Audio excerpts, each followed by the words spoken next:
In today's show, we meet Rob Wilcox from Smart Life Home Automation to discuss how his company is helping older people live more independently for longer. Simon Galt is back with another tasty and super healthy recipe, carrot cake overnight oats.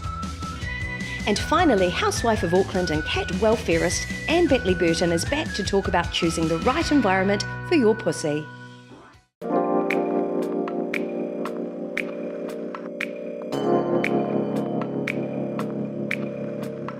There comes a time in all of our lives where the welfare and well-being of the older members of our family needs to be taken into consideration while encouraging them to live as independently as possible for as long as possible. So here to talk about some innovative smart technology is Rob Wilcox from Smart Life. Kia ora, welcome. Great to be here, Monique. Thank you. Really good to hear what you're doing with Smart Life. So I know there'll be people watching going, what is Smart Life? So that's your first question for today's interview. Tell me all about Smart Life. Yeah, great. So Smart Life's all about integrating technology to make it easy and accessible for people because I think these days it's really easy to end up with a whole lot of different apps and a lot of confusion about how to use them and make life easier. So we're all about fixing that. So there's a lot of different apps obviously in the market, and that can become quite overwhelming for people. So how do you make life simple? Yeah, so it's choosing a range of technologies that we can integrate everything together is really the secret to it. Like these days, it's very easy to end up with an app for the alarm, an app for the door lock, an app for the blinds if you have those, app for the heat pump, but certainly a lot of them. And so if you, the problem with that is that apart from being very clumsy to operate, it's also really difficult to get any kind of integration. So like, for example, when you come home or leave the house, pushing goodbye, turns off the heat pump, locks the doors, sets the alarm, turns off the lights, makes it really, really easy to use. And so these sort of technologies have been around for a while, but generally just exclusively in the domain of the rich and famous, if you like. So, of course. Yes. So really the top few % of homes and boardrooms have had these integrated systems. And then there's a lot of products on the market that expect the user to try to bring it together, but as you say, they end up with a multitude of different systems. What we've done is to develop a system to bring that all together. Now, my understanding is there's a bit of a story behind setting up Smart Life. So tell me what prompted you to set up the company? Yeah, so we've always been fascinated about integrating things personally. So I set up, one of the companies, Seamotion, was bringing together systems for super yachts and luxury vessels. And then we actually got purchased by Navman. So then we had the opportunity to build a world-class product in terms of with a sort of unlimited budget, which was fantastic. But having sort of done that, we really wanted to look at how we could make this accessible to a much wider group. And we're really interested in using it for the technology for energy and aged care. So we set up Smart Life following that and initially focused on high-end homes and businesses. But then we've been developing this technology over the last 5 years to allow it to be much more accessible to a much wider group of people by way of a few techniques of how it can be deployed and how it works, yeah.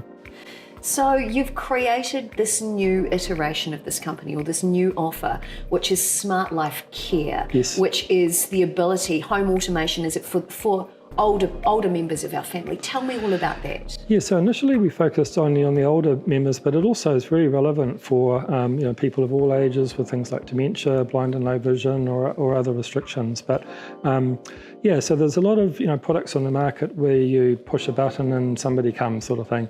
But we stood back and looked at the thing, and there was both the opportunity to create that solution that the carers were looking for, the children.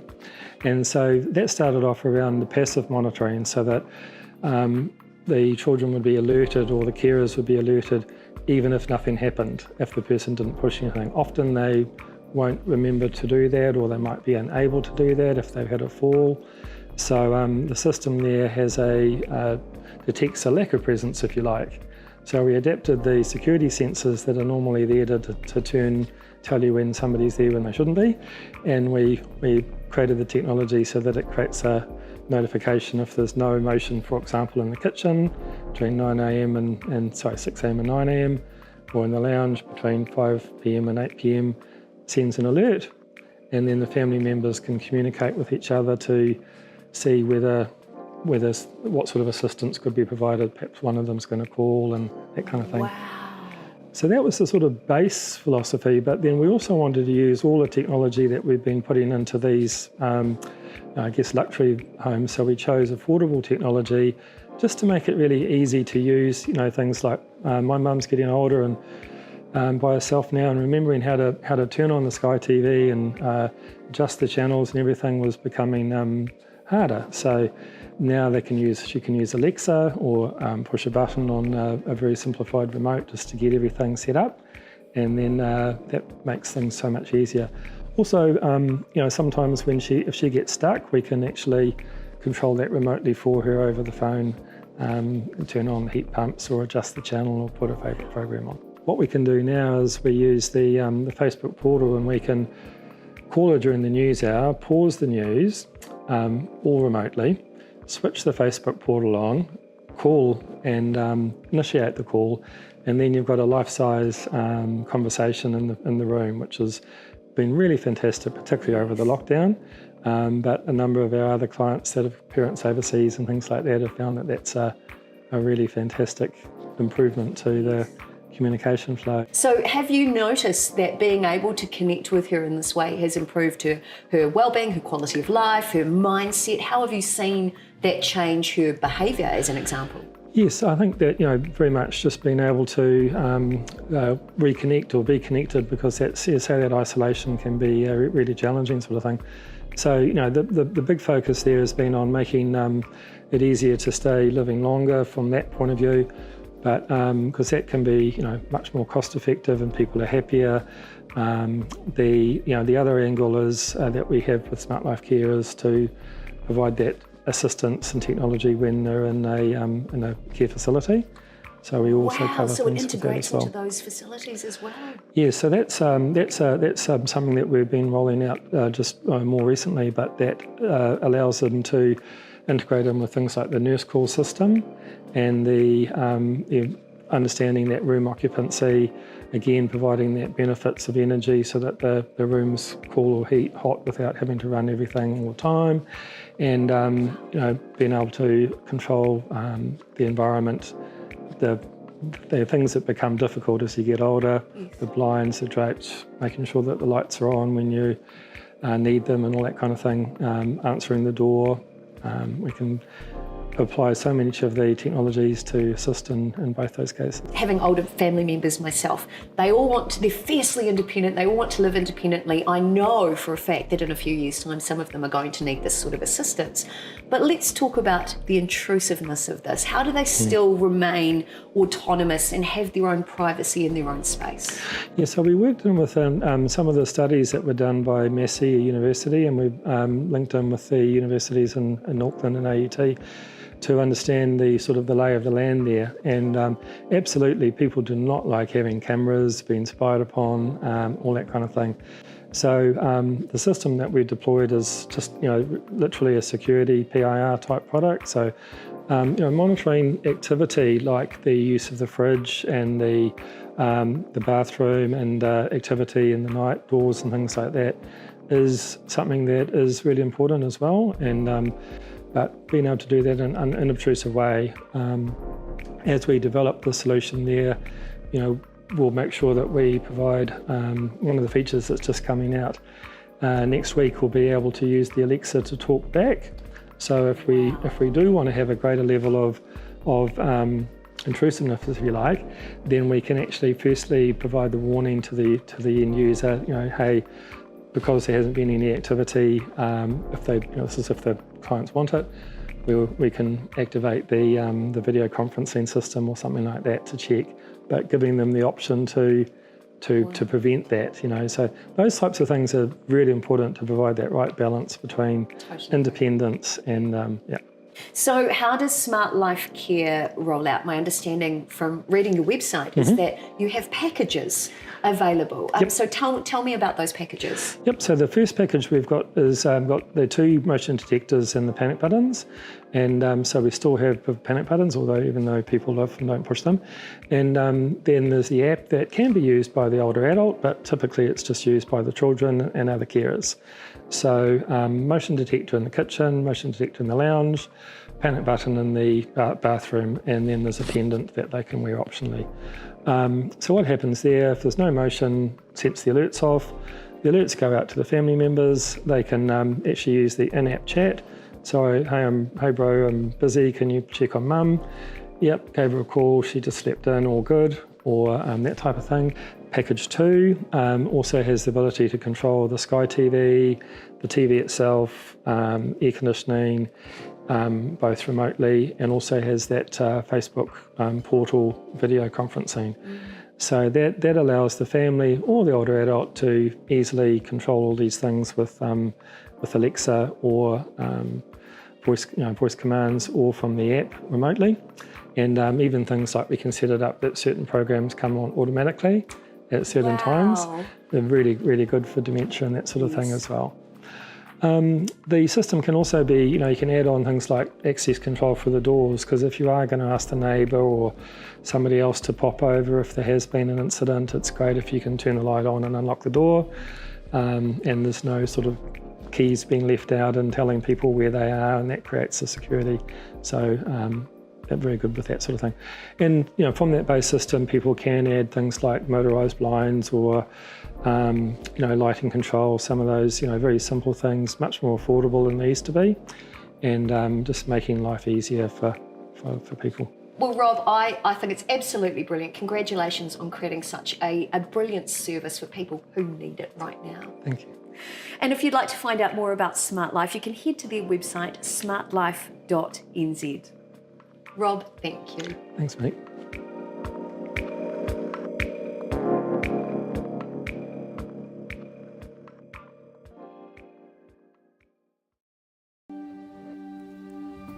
At Smart Life Home Automation, we're bringing the dream of living in a cutting-edge smart home right in your reach. So what would your current or future place look like as a smart home? We've made it easy to imagine. First, breeze on into one of our interactive showrooms. Then we'll guide you through our range of premium smart products and how they could transform the way you're living. Right from your front gate to your in-home entertainment setup. Think smart security, smart climate, smart lights, and a smart life. That sounds like a lot is going on, but we'll show you how the Smart Life system ties it all together seamlessly.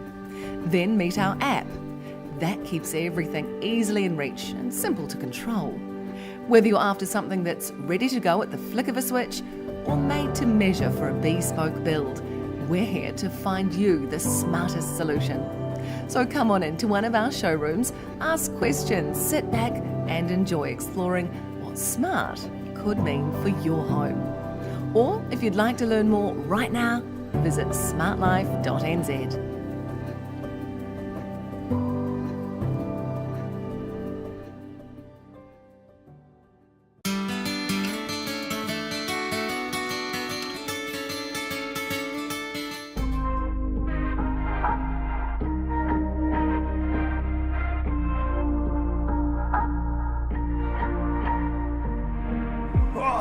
Up we go.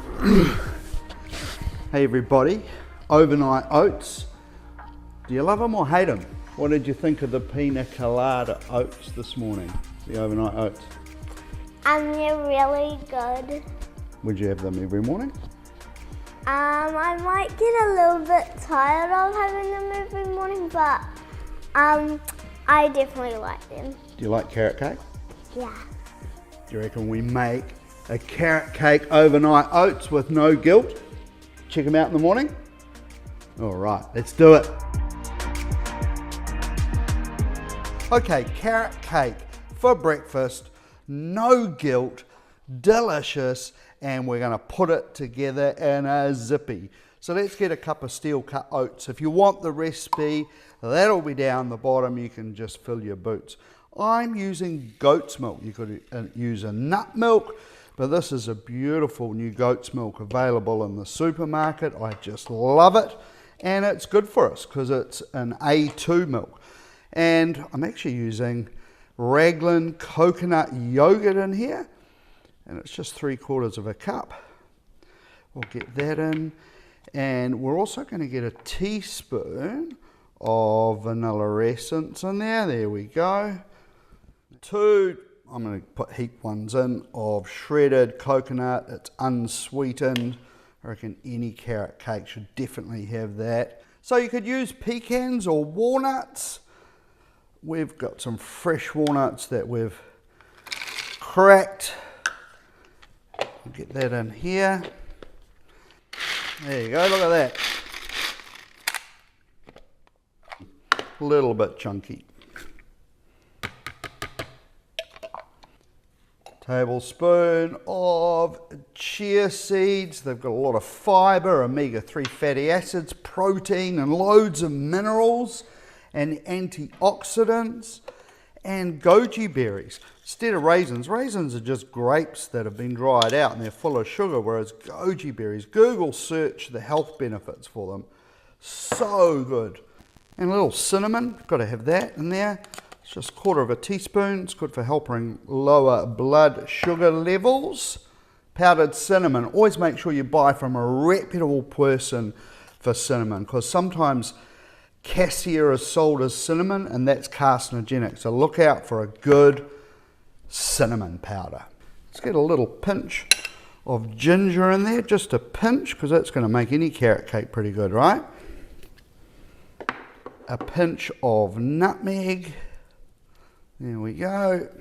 Let's peel a carrot, because any carrot cake has got to have carrot, right? So let's just peel this guy. Daddy, Yeah. why did the carrot turn red? I don't know. Why did it turn red? Because it saw the salad dressing. Oh, very good. I like that. Oh, well, why is a carrot long, pointy, and orange? Why? Because I guess if it was green, it would be a pea. Or round and green. Anyway, we're going to grate about half this carrot in here. Great way of sneaking veggies into our kids at breakfast. Turn your ears off, Hazel.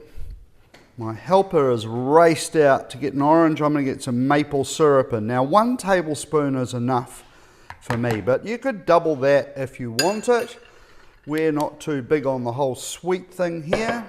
Pinch of salt, that's a must. Thank you. Oh, and some grass as well. That's all right, you can keep that. Okay. There we go. Now, I just want to get a little orange zest in here. Will I taste it? No, I'm not putting any orange juice in here. I don't need to do that, because orange juice and milk is not great. But the oil will come out of the little bit of zest that I put in there, and it will taste delicious. Wait and see. Right, I'll give this a little mix up here. Yeah, it's really runny at the moment, but chunky. All those bursts of flavour in there. By the time that sits in the fridge overnight, it will set. Don't have to cook. The fridge is going to do it while you're sleeping.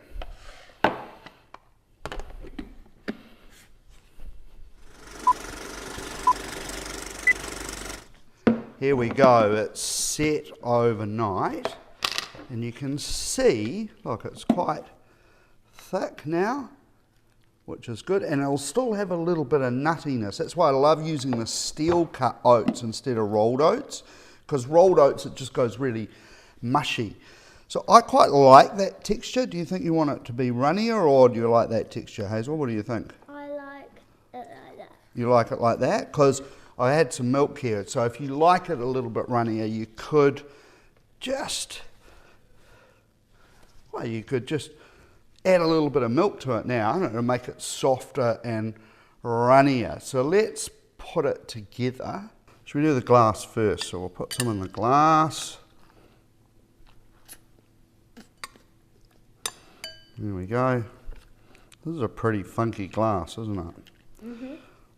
So let's put a little bit of coconut over the top. Should we drizzle in a little bit of maple syrup. Just a touch. A little bit of carrot on top. And let's get a walnut piece on top. Let's get a cherry. And boom. And I've spilled a little bit around there, so let's just get that off. And that's kind of cool, right? Like, for sure, tastes like tastes exactly like carrot cake, and it tastes really delicious. Everything.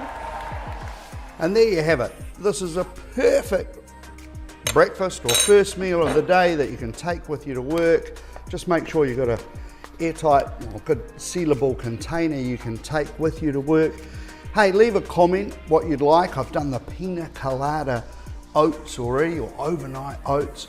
Go for the steel cut oats. They're a little bit nuttier, a little bit chewier, not soft and mushy like rolled oats, and they're better for you. And if you'd like to see the pie I was talking about in the comments below, let us know. Anyway, happy days everybody. Take care out there. I know it's tough times at the moment. Certainly it is while we're filming here in lockdown, but we're going to make the best of it and do some cooking.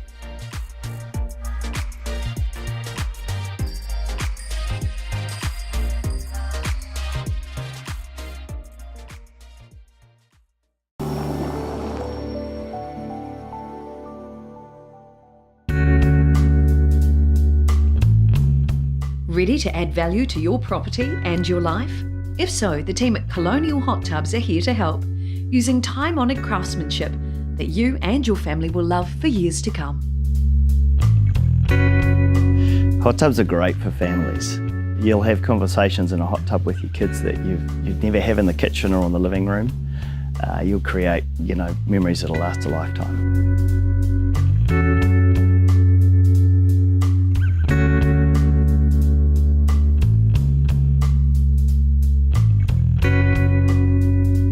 Yeah, hot tub is a great addition to the backyard for a number of reasons. The investment in your backyard, will add value to your house and your property, and make it way more usable.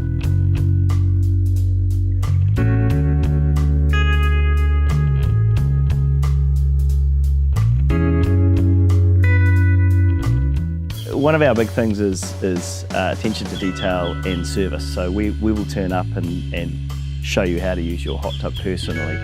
But it's also about having good partners that you work with to make a job run smoothly. For example, a good landscaper that can make a deck look like this and the backyard look like this is crucial to what we do. Because whilst you can just plonk a hot tub on a deck, there's nothing quite like having it sunken in the deck like this. And the right people to do that is really important.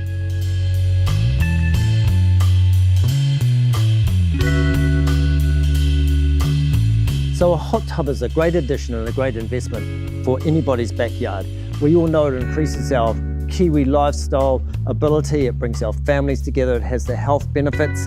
It's the great Kiwi outdoor lifestyle. Get it done right, the whole thing is going to be fantastic.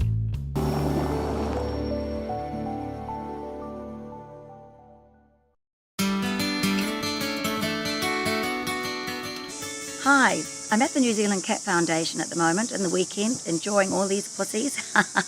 They're absolutely gorgeous. What I'd like to talk about today is the question of whether or not you try to keep your cats indoors. A lot of people, particularly conservationists and bird lovers and that sort of thing, they're advocating the cats should be kept inside. Now, for the cat's personal safety, I would actually love to have my cats all inside because I worry about them. Every time one of the cats gets out, I start imagining it's been skittled on the road, it's got caught somewhere, it's got locked into somebody's garage, or something terrible's happened if it's home 5 minutes late. So from my own personal point of view, I'd actually quite like to know they're all safe and sound and locked up. But a lot of cats just can't handle that. And it's all very well for councils and conservationists and so on start suggesting that people should have to keep their cats inside. That doesn't work for everybody. If you've got a kitten, you've got a great chance of being able to make that happen.